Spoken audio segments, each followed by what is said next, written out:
Là, on est dans le poireau, on est dans la fondue de poireau. Alors la fondue de poireau, ça peut servir comme garniture, mais ça peut aussi servir dans une quiche ou une tarte. Alors vous allez voir, c'est très simple. Il faut commencer par éplucher les poireaux. Alors on coupe la racine, ici. Ici, on va couper à peu près à la naissance, un peu plus qu'à la naissance du verre. Et on va enlever la première feuille parce qu'elle est un petit peu dure. D'accord? À partir de là, on va prendre à la base du verre ici, là, où j'ai mon pouce. Et on va mettre juste un petit coup de couteau comme ça pour ouvrir et pouvoir laver le poireau. Et là, je vais enlever sur les extrémités les feuilles un petit peu vertes. Et cette technique, cette méthode, me permet de ne pas trop gaspiller. On va émincer le poireau, c'est-à-dire qu'on va le tailler en fines lamelles et vous allez voir une petite compétition qui s'installer tranquillement. Donc le geste, il est vraiment émincé, il est comme ça.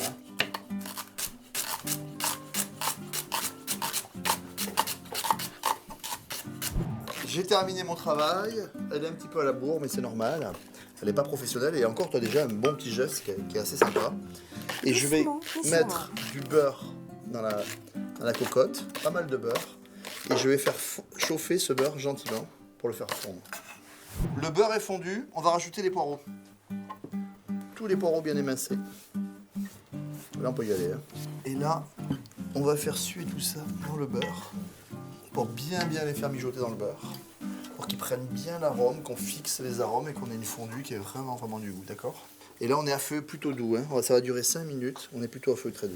Regarde là. T'as vu ça? C'est déjà beaucoup plus vert. C'est rigolo, hein? On dirait que les verres sont presque fluo. Et ça a bien sué, il y a l'eau un petit peu. Alors on peut s'aider aussi en rajoutant un tout petit peu d'eau si on voit que ça accroche. Ce qui est important, c'est qu'on n'a pas pris de couleur là. D'accord?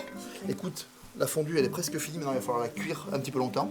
On va mettre de la crème généreusement. Alors on y va, du sel. Voilà. Un peu plus, vas-y, il y en a pas mal. Hein.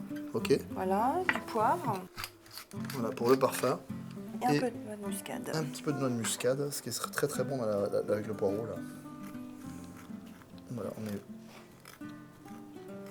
Donc là, on va laisser mijoter 15 minutes avec un petit couvercle. Puis après, on enlèvera le couvercle et pendant 15 minutes, on va laisser cuire. Il faut un truc de très crémeux, hyper fondant, parce que les poireaux, les oignons, les échalotes, il faut que ce soit très cuit, il faut que ça cuise très longtemps. Ok, allez, let's go.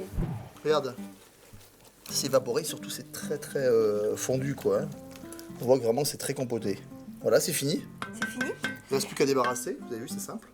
Alors, si on voulait s'en servir pour une tarte. Vous cassez 2 œufs dedans, vous mettez ça dans un fond de tarte et vous cuisez ça, c'est trop bon, d'accord? Il faut juste, parce comme on a de la crème, etc., et que c'est super moelleux, il faut rajouter 2 œufs dedans, à peu près, hein, 2 œufs au four, et puis vous allez voir, tu peux faire des flancs, des flancs sans tarte, etc. Vous avez vu, c'est simple.